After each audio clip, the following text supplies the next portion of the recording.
Penjabat Wali Kota Ambon instruksi Kepala OPD tindak lanjut laporan BPK RI.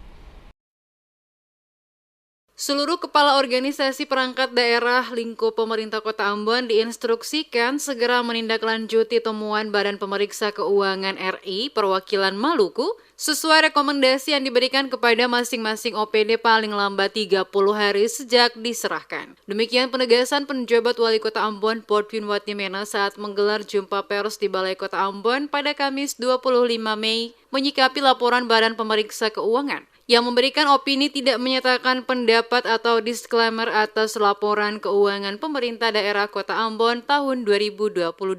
Sesuai waktu yang diberikan 60 hari, pemerintah Kota Ambon diberi ruang untuk melakukan perbaikan atas seluruh temuan BPK RI Perwakilan Maluku. Menyangkut berbagai hal diantaranya soal kurangnya bukti pelaporan yang dimasukkan, termasuk jika ada kekurangan yang menyebabkan kerugian maka bisa dicukupi. Selaku penjabat Wali Kota Ambon akan mengambil kebijakan yang berbeda dari tahun sebelumnya, yakni kebijakan untuk memperketat pengelolaan keuangan di pemerintah. Kebijakan tersebut menurutnya secara tidak langsung akan sulit untuk mencairkan anggaran karena harus membuat pertanggungjawaban dengan baik sebelum dilakukan pencairan anggaran. Dirinya optimis seluruh temuan BPK RI yang bersifat administratif, teguran hingga sanksi dapat diselesaikan dan dilakukan perbaikan oleh pemerintah Kota Ambon. Selanjutnya ada kewenangan dari aparat penegak hukum masuk dan melakukan penyelidikan. Saya mengambil keputusan untuk segera menindaklanjutinya karena kita diberikan waktu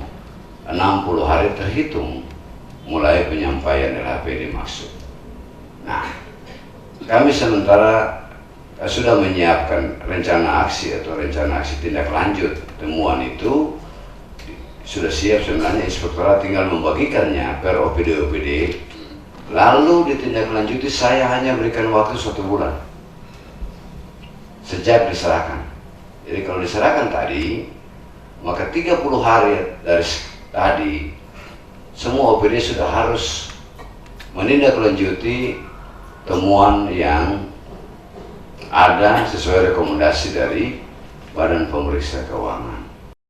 Temuan Badan Pemeriksa Keuangan RI Perwakilan Maluku atas laporan keuangan pemerintah daerah Kota Ambon tahun 2022 antara lain soal laporan hasil pemeriksaan atas LKPD ditemukan permasalahan dalam belanja barang dan jasa pada Sekretariat Kota Ambon yang tidak sesuai ketentuan sebesar 7,2 miliar rupiah. Untuk itu BPK merekomendasikan segera disetor ke kas daerah. Sementara itu masih ada 33,3 miliar rupiah diperlukan verifikasi lebih lanjut melalui pemeriksaan khusus inspektorat. Selain itu, pengelolaan kas pada pemerintah Kota Ambon tahun 2022 masih bermasalah dengan adanya kas tekor sebesar 2,19 miliar rupiah